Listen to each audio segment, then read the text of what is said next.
yonent bi sallallahu alayhi wa alihi wa sallam dafa am bés mu toog ci benn jotaay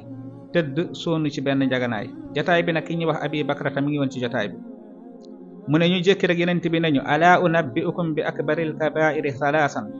ndax duma leen xibaar ñetti bàkkaar yi gën a rëy ci bàkkaar yi qaalu balaa ya rasulullah ñu ne ko aha kay xabaar ñu ko yow yonent bi ne leen al ishraaku billah bokkaale yàlla bàkkaar yi gën a rëy ci bàkkaar yi ci la bokk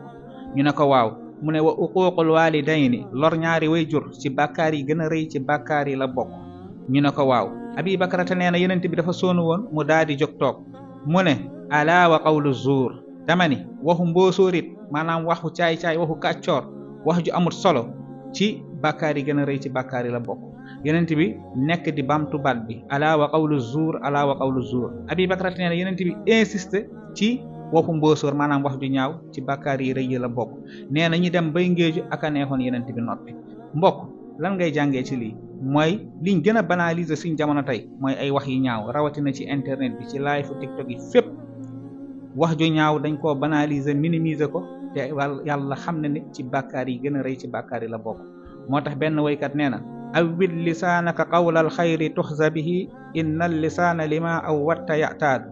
tàmmalal sa làmmiñ wax lu baax ndax kat làmmiñ loo ko tàmmal rek loolu lay tàmm loolu lay aadawoo kon nag ñi bàyyi ci xel te lu mel ni Sëriñ Tuuba wax na ko ci Nahju Qadaa'il Haaj wa awwidil lisaana qawlal xayri tafus bihi wa tukfa kulla dayri kon mbokk ngal la nañ bàyyi xel ci wax ju ñaaw wax ju safaanu ndax kat ci bàkkaar yi gën a rëy